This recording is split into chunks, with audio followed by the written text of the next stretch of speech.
तो ये प्रेरणा उस बच्चों में जाना चाहिए। बिल्कुल, वो देख रहा है लेकिन उनको समझ नहीं आ रहा। उनको समझाने की आवश्यकता है कि देखो तुम्हारा ही साथी मुकेश है, वो कैसे प्रोफेसर बन गया, तुम कैसे रह गए ये में।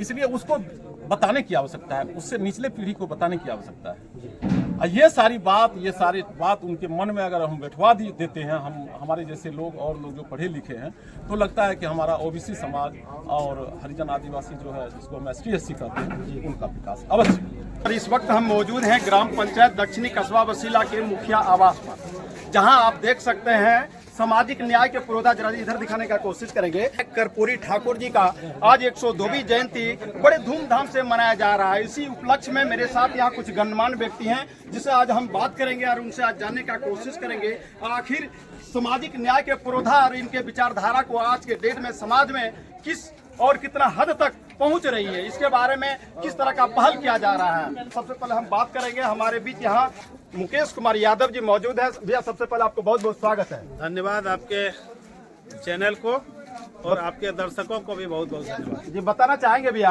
आज के डेट में कर्पूरी जी को किस रूप में याद करते हैं? कर्पूरी जी ने जो त्याग किया, जो तपस्या किया और हमारे वंचित समाज को जो कुछ भी देने का काम किया, वो इतिहास के पन्ने में दर्ज है जी। और उनके किए गए कृतियों को हम लोग याद करके उसको समाज में अंतिम पैदान तक जो वंचित समाज के लोग हैं, जो पिछड़े समाज के लोग हैं, अल्पसंख्यक समाज के लोग हैं, हमारे आदिवासी समाज के लोग हैं, और जो हमारे जितने पिछड़े समाज के लोग हैं वहाँ तक पहुँचाएं, तभी इनका सपना जो है वो साकार होगा। और उस क्रम में मैं पहला प्रयास पहले भी किया था आज, लेकिन उस प्रयास को आगे और थोड़ा सा विस्तार के रूप में यहाँ तक लाया। या तो बड़े लेवल का कार्यक्रम होता है, जिला लेवल पर, प्रखंड लेवल और देश लेवल पर होता है, और आप गांव में और घरों तक जो है जन जन तक कर्पूरी जी के विचार को पहुंचाएंगे। ये भावना कहाँ से आई है आपको? पत्रकार महोदय, आपको याद होगा कि शहर की आत्मा गांव में निवास करती है, या भारत की आत्मा गांव में निवास करती है। आज मतलब शहर में आप देखते हैं कि बड़े बड़े बहुमंजिले हैं, बड़े बड़े लीडर हैं, बड़े बड़े सारे चीज हैं। वो सारे लोग कहीं न किसी गांव से उठ करके ही वहां तक गए हैं। बिल्कुल। और उस क्रम में हमने सोचा कि मेरे दिमाग में एक बात आई, हमारे दिमाग में एक बात आई कि हम उन लोगों को जगावें जिसके लिए हमारे कर्पूरी जी ने संघर्ष किया। शहर में तो कार्यक्रम होती है, जिला में होती है, प्रखंड में होती है। इसकी शुरुआत हम अपने पंचायत से करें, अपने गांव से करें, अपने जन्मभूमि से करें, अपनी कर्मभूमि से करें। बिल्कुल। यह एक सोच आई मन में। जब हम शिक्षक थे उसमें भी एक सोच थी समाज के प्रति, महापुरुषों के प्रति, और उसी क्रम में हम उच्च शिक्षा में जब आए, जब हम प्रोफेसर बने, तो सबसे पहले हम अपने समाज को याद किए, अपने परिवार को याद किए। और समाज से बड़ा इस धरती पर कोई नहीं है। जब कहीं कोई समस्या आती है, दिखती है, तो पहले हम समाज के बीच, परिवार के बीच में आते हैं। और इनके कृतियों को तभी सम्मान मिलेगा जब हम अपने बनती समाज तक इनके बातों को पहुंचाने का काम करेंगे। आप युवाओं को क्या सुख संदेश देना चाहेंगे और कर्पूरी जी से कैसे जोड़ना चाहेंगे, उसके बारे में आप दो शब्द क्या कहेंगे? युवाओं से कहना है कि आप जो मेरा लक्ष्य है उससे आप वंचित हो जाते हैं। जो हमारा लक्ष्य है, जो लक्ष्य प्राप्ति का, वहां तक संघर्ष कीजिए। आप विचराव में भटक करके आप जो है सो विचलित होकर के अन्य कार्य करने लगते हैं। तो जब आप लक्ष्य प्राप्ति के साथ कोई काम कीजिएगा तो वह काम अंजाम तक जाएगा, और जब अंजाम तक जाएगा तो सफलता जरूर मिलेगी।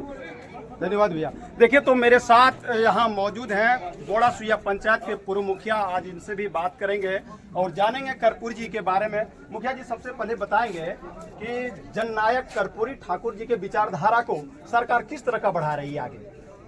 सबसे पहले मैं आपके चैनल को धन्यवाद देना चाहूँगा। सरकार जननायक कर्पूरी ठाकुर जी के विचारों को सरकार जो आगे बढ़ा रही है नहीं बढ़ा रही है, इस पर मुझे कोई कमेंट नहीं करना। ये हम समाज के जो पढ़े लिखे बुजुर्ग व्यक्ति हैं, उनका ये दायित्व बनता है कि हमारे समाज का बच्चा जो हमारे समाज के युवक आज हैं, उनको कर्पूरी जी के कारनामे को, इन्होंने जो समाज के लिए किया, उसको उन बच्चों तक पहुंचावे और उन्हें शिक्षा के लिए प्रेरित करें। वो शिक्षित होंगे तभी जानेंगे कि कर्पूरी ठाकुर क्या थे और इनमें कौन सी गुण थी। ऐसे वो नहीं जान पाएंगे। सबसे पहले हमारा कर्तव्य होता है कि उन बच्चों को, जो हमारे बच्चे जो राह से भटक रहे हैं, जो पढ़ाई लिखाई से दूर भाग रहे हैं, उनको पकड़ के उनको पढ़ाने लिखाने का काम करेंगे। उन बच्चों को पढ़ने लिखने के लिए प्रेरित करेंगे। उन्हें कोई कमियां होगी अगर उनके पास, उनके अभिभावकों के पास, तो उनको समझा के उनको सरकार के द्वारा सारी सुविधाएं दी गई है। जो सुविधाएं दी गई है उससे अगर नहीं पूरा होता है तो उच्च शिक्षा के लिए सरकार लोन भी देती है बिना ब्याज। बिल्कुल। तो ये सारे लोगों को, ये सारी बात लोगों को बताने की आवश्यकता है। जब लोग ये सारी बात जान जाएंगे और शिक्षा से, जब समाज में कुछ व्यक्ति लोग, जैसे डॉक्टर प्रोफेसर, ये मुकेश, ये प्रोफेसर बन गए। पहले बच्चे थे, यहीं के बच्चे के साथ खेलते कूदते थे। ये पढ़े लिखे, उन बच्चों से पढ़ा सब बच्चा साथ में, बिल्कुल। वो कुछ दूर जाके फिर वापस हो गया। ये निरंतर रहा, निरंतर पढ़ते रहा, शिक्षक बना, शिक्षक बनने के बाद प्रोफेसर बना। तो ये प्रेरणा उस बच्चों में जाना चाहिए। बिल्कुल। वो देख रहा है लेकिन उनको समझ नहीं आ रहा। उनको समझाने की आवश्यकता है कि देखो तुम्हारा ही साथी मुकेश है, वो कैसे प्रोफेसर बन गया, तुम कैसे रह गए ये में। इसलिए उसको बताने की आवश्यकता है, उससे निचले पीढ़ी को बताने की आवश्यकता है। ये सारी बात उनके मन में अगर हम बैठवा देते हैं, हमारे जैसे लोग और लोग जो पढ़े लिखे हैं, तो लगता है कि हमारा ओबीसी समाज और हरिजन आदिवासी जो है, जिसको हम ST/SC कहते हैं, उनका विकास अवश्य। चलिए, धन्यवाद मुखिया जी। मुखिया जी, सबसे पहले आपका बहुत बहुत स्वागत है मेरे चैनल में। आपके भी चैनल। मुखिया जी, आप ये बताएंगे कर्पूरी ठाकुर जी की कौन सी विचारधारा आज सबसे ज्यादा प्रासंगिक है? वो जो आरक्षण का जो प्रस्ताव दिया, वो आरक्षण के चलते आज तो लाभ ले रहा है सब पिछड़ी जाति के लोग, ओबीसी के लोग ले रहे हैं। तो इनका एक एक काम बहुत अच्छा था।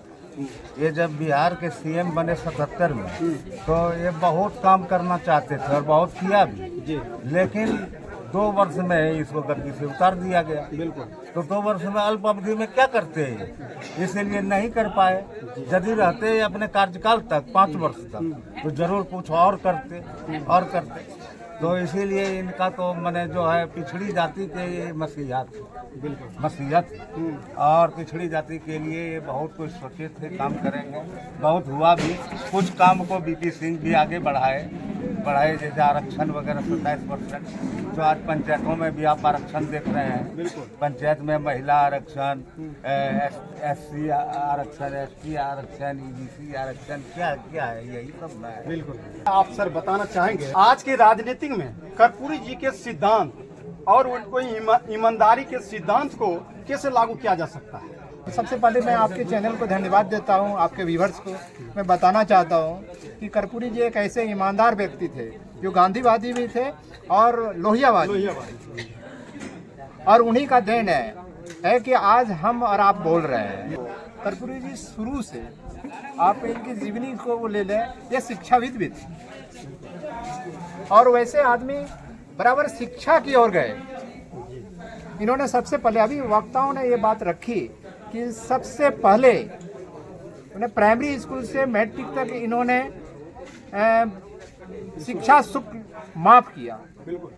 आज उसी की प्रेरणा है कि आज वो ग्रेजुएशन को भी आदमी को कुछ पैसा नहीं देना पड़ता, शुल्क नहीं देना पड़ता है, लेकिन शुरुआत वहीं की। मैं अपनी ओर से और आपके चैनल के माध्यम से यही कहना चाहता हूँ किसानों को कि कर्पूरी जी का सही मार्गदर्शन यदि आप चाहें तो अपने बच्चों को पढ़ावें। यही एक शिक्षा है जिसका ऊपर जाने के लिए ये सीढ़ी है। जैसे जैसे आप शिक्षा की ओर बढ़ेंगे आप ऊपर जाएंगे। बिल्कुल।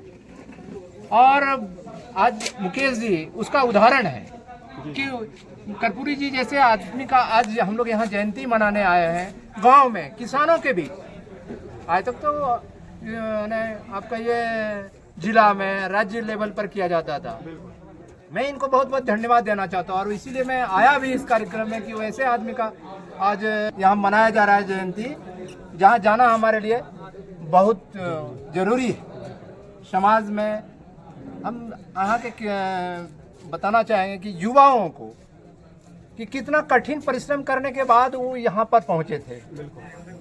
तो हर एक युवा को ये कठिनाई के बारे में जानना चाहिए, समझना चाहिए कि हम आगे कैसे बढ़ेंगे, संघर्ष कैसे करेंगे। बिना संघर्ष के कुछ नहीं मिलता है। हारा वही जो लड़ा नहीं। इसलिए हम अपने समाज के लोगों को यही कहना चाहेंगे कि आप लड़िए, संघर्ष करिए, तभी आगे बढ़िएगा। बिल्कुल धन्यवाद। कर्पूरी जी का कार्यक्रम जो अभी दक्षिणी कस्बा वसीला मुखिया जी के अभी द्वार पर जो आपने देखा, क्या लग रहा है कि आप अपने पंचायत में भी इसको कर्पूरी जी का जयंती मनाएंगे? बिल्कुल, जो डॉक्टर मुकेश जी ने किया बहुत अच्छा काम किया। मैं तो यही कहना चाहूँगा कि आपको कि हर पंचायत में ये प्रोग्राम होना चाहिए। हाँ, लोगों को बताना चाहिए कर्पूरी ठाकुर जी ने क्या क्या किया लोगों के लिए। शिक्षा, मुफ्त शिक्षा दिया लोगों को, दिया पढ़ने के लिए लोगों को दिया, और न्याय व्यवस्था लोगों को दिया। आज जो हम लोग आरक्षण जो मिला है कर्पूरी ठाकुर जी का ही देना है। इसलिए हर पंचायत और हर टोला में इसका होना चाहिए, प्रोग्राम होना चाहिए जी। आप युवाओं को मैं यही कहना चाहूँगा कि आप लोग देखें कि कर्पूरी ठाकुर जी ने किस तरह देश को महान बनाया और राज्य को महान बनाया। आप लोग इसके चिन्हों पर चलें और शिक्षा पर ध्यान दें और आगे बढ़ें और देश का विकास करें, अपने राज्य का विकास करें, अपने गांव का विकास करें। आज के डेट में समाज को इसके विचारधारा से किस प्रकार का प्रेरित होना चाहिए, किस तरह का इनसे सीख लेनी चाहिए? इनके विचारों से जो हमारे जो पिछड़े वर्ग को बहुत ज़्यादा प्रेरित किया गया है। बच्चे एजुकेशन की तरफ ज़्यादा आए हैं, लोग पढ़ भी रहे हैं। आप देख रहे हैं कि जैसे डॉक्टर अमर मुकेश जी हैं, गांव से पढ़ के प्रोफेसर ही बन गए हैं। ऐसे में लोगों से कहना चाहूँगा आप भी अपने बच्चों को पढ़ाई की तरफ ध्यान दें, उनको ज़्यादा पढ़ावें और शिक्षा की तरफ उनको ले जाएं। चलिए, बहुत बहुत धन्यवाद मुखिया जी।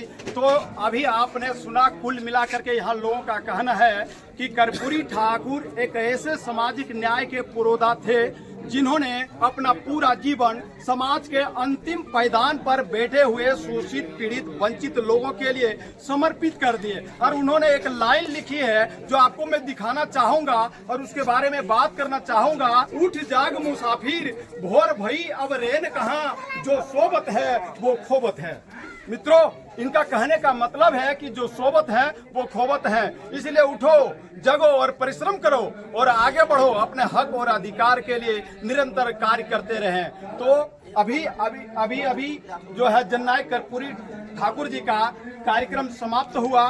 कर्पूरी जी के विचारधारा से आप लोग कितने सहमत हैं? कर्पूरी ठाकुर जी के विचार को समाज में किस तरह का पहुंच रही है, इसके बारे में आप लोग कुछ कहना चाहेंगे तो कृपया कमेंट बॉक्स में जरूर बताएं। मिलते हैं नेक्स्ट वीडियो में, तब तक के लिए बहुत बहुत धन्यवाद, आभार।